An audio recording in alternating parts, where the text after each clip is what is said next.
When I hear the rhythm of the conversation, I discover that there are plenty of times when silence is appropriate. By listening with patience, I make room for confidence in my conversations. The same is true with actions and feelings. Patience makes room for confidence. Turn your attention outward to the world while acknowledging what you feel. But don't judge or compare or worry. Stay curious. Don't judge yourself or others. Often you don't have to do half as much as you were worried about when you lacked confidence. And when it's time to act, what you have to do is clear and simple. We all use habits a great deal in our life. Some habits help our confidence, others don't. So to increase our confidence, we have to amplify the habits that assist us and eliminate those that don't. Much of our thinking is habitual. It happens all by itself and is just a string of associations. Mostly, we tend to be absorbed in a task or an interest, or afloat on the river of automatic thinking. However, we can affect it. With a little effort, we can redirect our attention. It turns out that associational thinking is very powerful, so this effort has to be made over and over again. At first, it's quite unnerving to discover how easily we can be distracted. But if we repeat the effort over and over again, we gradually find that we affect our patterns of association and also increase our powers of concentration. There's one very important way we need to make this effort. Nowadays, the atmosphere of ideas in which we live is very busy. Messages bombard us from all sides, and not all of them are very healthy.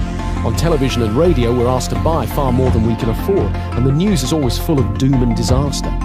To protect ourselves, we learn to ignore a great deal of it, so that we're not overwhelmed.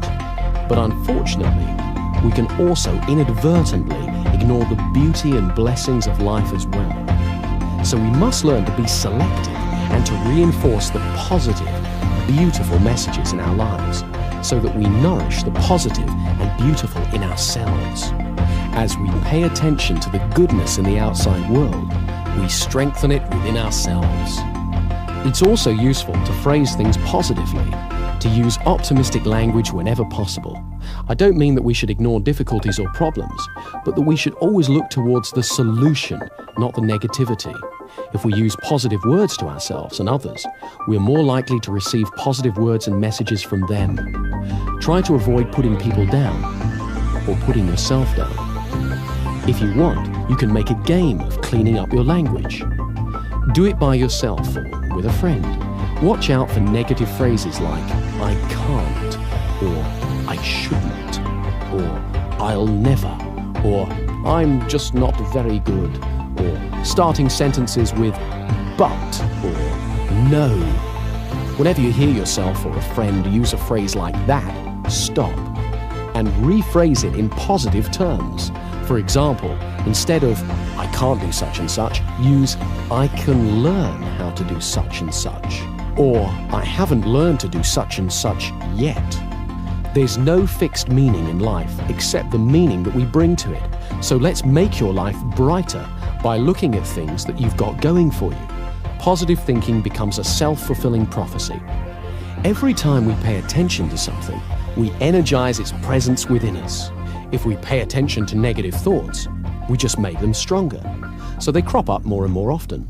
But when we pay attention to positive thoughts, we strengthen them so that they return to our consciousness more and more often. Whatever you pay attention to returns to your awareness more and more frequently. So it's vitally important to acknowledge and concentrate on your successes, great and small, and what's really healthy and rewarding around you. Remember, you always get more of what you focus on in life. Here's a way of focusing that power. These questions direct your mind to what's positive in your life, so in order to answer them, you have to experience some of the good feelings that go with the answer. Every morning, ask yourself, what do I feel happiest about in my life? Who or what in my life makes me feel most loved?